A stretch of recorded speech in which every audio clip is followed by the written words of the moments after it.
లాంటి వాళ్ళు ఉంటే ఒక టఫ్ ఫైట్ ఇచ్చి ఉండేవారేమో.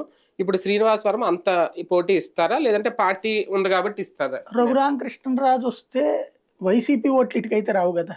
ఉమ్, ఉమ్, వైసీపీ ఇంకొంచెం అసహించుకుని ఇంకొంచెం గట్టిగా దెబ్బ కొట్టేవాళ్ళు అప్పుడు.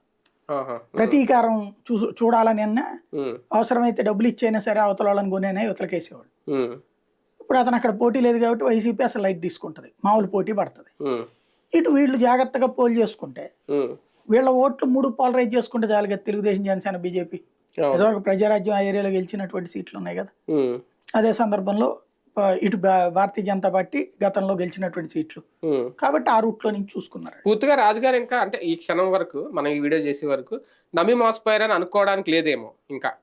అంటే టీడీపీ ఒకవేళ అకామిడేట్ చేస్తే ఓకే, లేకపోతే ఒక్కటేంటంటే మనం ఎక్కడైనా సరే ఒక విలువలు కావాలి.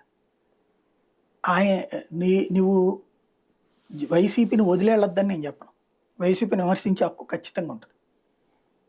ప్రజల చేత ఎన్నికైనప్పుడు నీకు ఆ పార్టీ నచ్చలేదు, బయటికి వచ్చేసి రాజీనామా చేసి వెళ్ళి విలువల గురించి మాట్లాడావనుకో ఒక వాల్యూ ఉంటుంది.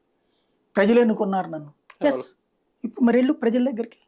నన్ను చూసి ఎన్నుకున్నారు, జగన్ ఎవడు అన్నారు, దాన్ని ఇప్పుడు వెళ్ళి ఇండిపెండెంట్గా దమ్ముంటే అక్కడ ఇండిపెండెంట్ గా పోటీ చేయి. తెలుగుదేశం సంగతి పక్కన పెట్టి నువ్వు వెళ్ళి అక్కడ ఇండిపెండెంట్ గా పోటీ చేయి.